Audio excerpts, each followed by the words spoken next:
Friends, എല്ലാവർക്കും സ്വാഗതം. ഇന്ന് നമുക്ക് ചെമ്മീൻ ബിരിയാണി എങ്ങനെ തയ്യാറാക്കുമെന്ന് നോക്കാം. വീഡിയോയിലോട്ട് പോകാം. ആദ്യം 1/2 കിലോ കൊഞ്ച് ഞാൻ കഴുകി വൃത്തിയാക്കി എടുത്തിട്ടുണ്ട്. ഇനി ഇതൊന്ന് മസാല പുരട്ടിയെടുക്കാം. ഇതിലേക്ക് 1 ടീസ്പൂൺ കാശ്മീരി ചില്ലി ഇട്ടിട്ടുണ്ട്, 1 ടീസ്പൂൺ കുരുമുളക് പൊടിയും 1/4 ടീസ്പൂൺ മഞ്ഞൾപ്പൊടിയും, പിന്നെ ആവശ്യത്തിന് ഉപ്പും, പിന്നെ 1 ടേബിൾ സ്പൂൺ നാരങ്ങാനീരും. ഇതെല്ലാം കൂടി നന്നായിട്ടൊന്ന് പുരട്ടിയെടുക്കാം. കുറഞ്ഞത് ഒരു അരമണിക്കൂറെങ്കിലും ഇതിൽ മസാല പിടിക്കാൻ വയ്ക്കാം. ഇനി ഞാൻ കുറച്ച് കൊഞ്ചിൻ്റെ തല എടുത്തിട്ടുണ്ട്. ഇതൊരു 2 ഗ്ലാസ് വെള്ളം ഒഴിച്ച് നന്നായിട്ടൊന്ന് വേവിച്ചെടുക്കണം. അപ്പോൾ കൊഞ്ചിൻ്റെ സ്റ്റോക്ക് കിട്ടും. ഇത് നമുക്ക് റൈസ് വെക്കുന്ന സമയത്ത് ചേർത്താൽ ചോറിന് നല്ല കൊഞ്ചിൻ്റെ ഫ്ലേവർ കാണും. ഇതിപ്പോൾ റെഡി ആയിട്ടുണ്ട്. ഇത് നമുക്ക് അടച്ചു വയ്ക്കാം. ഇനി നമുക്ക് കൊഞ്ചൊന്ന് ഫ്രൈ ചെയ്തെടുക്കാം. ഇത് ഒരുപാട് എണ്ണയിലൊന്നും ഇട്ട് മുക്കി ഫ്രൈ ചെയ്യേണ്ട. കൊഞ്ചൊന്ന് പകുതി വേവായി കിട്ടിയാൽ മാത്രം മതി. ഇതേപോലെ തിരിച്ച് മറിച്ച് വിട്ട് ഒന്ന് ഫ്രൈ ചെയ്തെടുക്കാം. ഇപ്പോൾ എല്ലാ കൊഞ്ചുകളും ഞാൻ ഫ്രൈ ചെയ്ത് എടുത്തിട്ടുണ്ട്. ഇനി നമുക്ക് മസാല തയ്യാറാക്കാം. അതിനു വേണ്ടി 3 സവാള ചെറുതായി അരിഞ്ഞത്, 8 അല്ലി വെളുത്തുള്ളി, 3 പച്ചമുളക്, 1 കഷ്ണം ഇഞ്ചി, 1 തക്കാളി, പിന്നെ മല്ലിയില ചെറുതായി അരിഞ്ഞതും പുതിനയില ഉണ്ടെങ്കിൽ അതും എടുക്കാം. പിന്നെ ഇഞ്ചിയും വെളുത്തുള്ളിയും പച്ചമുളകും കൂടി ഒന്ന് ചതച്ചെടുക്കാം. പിന്നെ വേണ്ടത് കുറച്ച് അണ്ടിപ്പരിപ്പ് എടുത്തിട്ടുണ്ട്. അതൊന്ന് പേസ്റ്റാക്കി എടുക്കണം. ഇതേപോലെ അതും പേസ്റ്റാക്കി എടുക്കുക. പിന്നെ 1 സവാളയും കുറച്ച് അണ്ടിപ്പരിപ്പും മുന്തിരിങ്ങയും കൂടി ഫ്രൈ ചെയ്ത് വെച്ചിട്ടുണ്ട്. എണ്ണ ചൂടാകുമ്പോൾ ചതച്ച് വെച്ചിരുന്ന ഇഞ്ചിയും പച്ചമുളകും വെളുത്തുള്ളിയും കൂടി ചേർത്ത് നന്നായിട്ട് വഴറ്റിയെടുക്കാം. ഇത് നല്ലതുപോലെ വഴണ്ട് അതിൻ്റെ കളർ മാറി വരണം. ഇപ്പോൾ നന്നായി വഴണ്ടിട്ടുണ്ട്. ഇനി അതിലേക്ക് സവാള കൂടി ചേർത്ത് നന്നായിട്ട് വഴറ്റിയെടുക്കാം. സവാളയും നല്ല ബ്രൗൺ നിറമാകുന്നത് വരെ വഴറ്റിയെടുക്കണം. എന്നാലേ അതിൻ്റെ കറിക്ക് നല്ല ടേസ്റ്റ് കാണത്തുള്ളൂ. ഇപ്പോൾ നല്ലതുപോലെ വഴണ്ടി വന്നിട്ടുണ്ട്. 1 ടീസ്പൂൺ കാശ്മീരി ചില്ലിയും 1 ടീസ്പൂൺ മല്ലിപ്പൊടിയും ചേർക്കാം. പിന്നെ 1 ടീസ്പൂൺ ഗരം മസാലയും. എരിവിന് വേണ്ടിയുള്ള മുളക് നമ്മൾ നേരത്തെ ചേർത്തിട്ടുണ്ട്. അപ്പോൾ അതനുസരിച്ച് വേണം ചേർക്കാൻ. പൊടികളുടെ പച്ചമണം മാറിയതിന് ശേഷം അതിലേക്ക് തക്കാളി ചേർത്ത് 5 മിനിറ്റ് അടച്ചു വെച്ച് വേവിച്ചെടുക്കാം. അപ്പോൾ തക്കാളി നന്നായിട്ട് വെന്ത് കിട്ടും.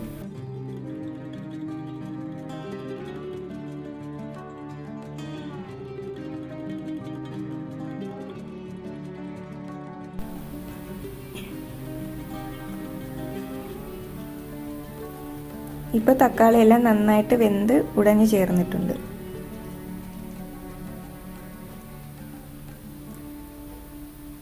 ഇനി ഇതിലേക്ക് കുറച്ച് മല്ലിയില ചേർക്കാം. പുതിനയില നിങ്ങളുടെ കയ്യിലുണ്ടെങ്കിൽ അതും ചേർക്കാം. ഞാൻ കുറച്ച് ഉണങ്ങിയ പുതിനയിലയാണ് ചേർക്കുന്നത്.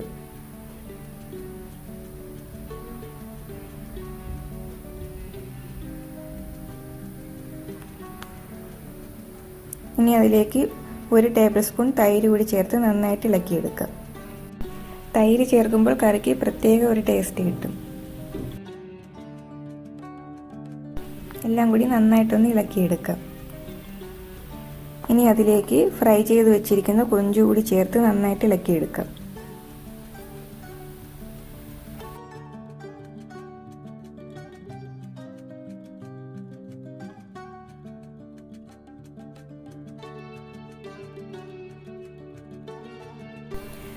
ഇനി നേരത്തെ പേസ്റ്റാക്കി വെച്ചിരുന്ന കാഷ്യൂ പേസ്റ്റും 1 കപ്പ് വെള്ളവും കൂടി ചേർത്ത് ഇളക്കിയെടുക്കാം.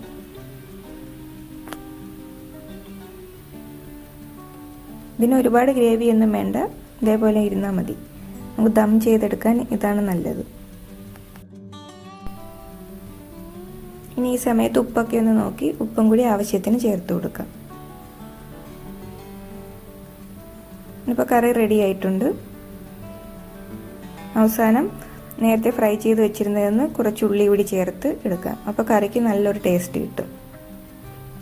ഇത് റെഡി ആയിട്ടുണ്ട്. ഇനി നമുക്ക് ചോറ് തയ്യാറാക്കാം. അതിന് വേണ്ടി ഞാൻ 2.5 കപ്പ് ബസ്മതി റൈസ് എടുത്തിട്ടുണ്ട്. നന്നായി കഴുകി വൃത്തിയാക്കി വെച്ചിട്ടുണ്ട്.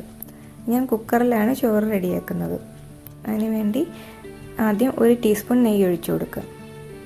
നെയ്യ് കൂടുതൽ ചേർക്കണമെങ്കിൽ നിങ്ങൾക്ക് ചേർക്കാം. ഇനി അതിലേക്ക് ഒരു ചെറിയ കഷ്ണം പട്ടയും 2 ഏലക്കയും 2 ഗ്രാമ്പൂവും പിന്നെ 1/2 ടീസ്പൂൺ പെരിഞ്ചീരകവും കൂടി ഇടാം. അതൊരു 2 മിനിറ്റ് ഒന്ന് വഴറ്റിയെടുക്കാം. ഇനി അതിലേക്ക് അരിയും കൂടി ചേർത്ത് ഒരു 3-4 മിനിറ്റ് ഒന്ന് ഫ്രൈ ചെയ്തെടുക്കുക.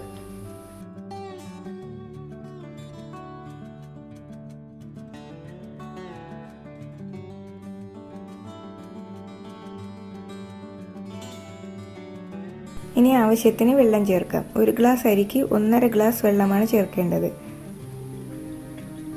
ഇത് ഞാൻ നേരത്തെ എടുത്തു വെച്ചിട്ടുള്ള കൊഞ്ചിൻ്റെ സ്റ്റോക്കാണ് ഇപ്പോൾ ചേർത്തത്. ഇനി ബാക്കി വെള്ളം കൂടി ചേർക്കാം. മൊത്തം 3.25 ഗ്ലാസ് വെള്ളം ഞാൻ ചേർത്തിട്ടുണ്ട്.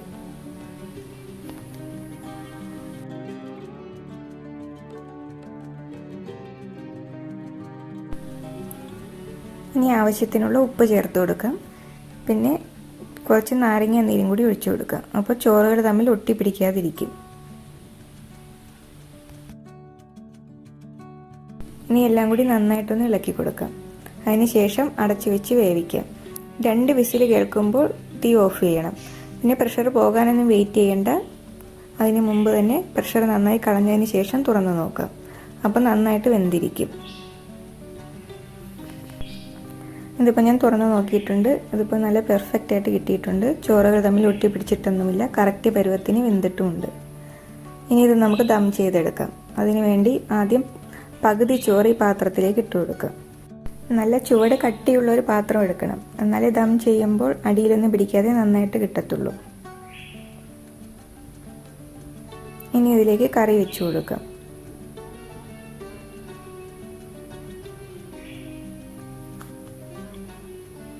ഇനി ബാക്കിയുള്ള ചോറും കൂടി ഇട്ട് കൊടുക്കാം.